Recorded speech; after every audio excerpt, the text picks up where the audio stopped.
Hey everyone, in this quick After Effects tutorial I'll show you how to create this hypnotic background.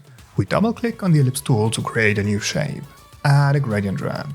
Set it to radial ramp. Move the start of ramp to the center, end of ramp down. We choose two colors. We activate the stroke property, hide the fill property. Set the stroke width to 800 and add dashes. Set dash to 50. We animate the rotation property with an expression. Time *10. We duplicate the shape, invert the rotation. Time *-10. Then we double click on the ellipse tool again, add a new white shape, set the size to 750 pixels. Use it as alpha track matte for both shape layers. Invert one of the mattes.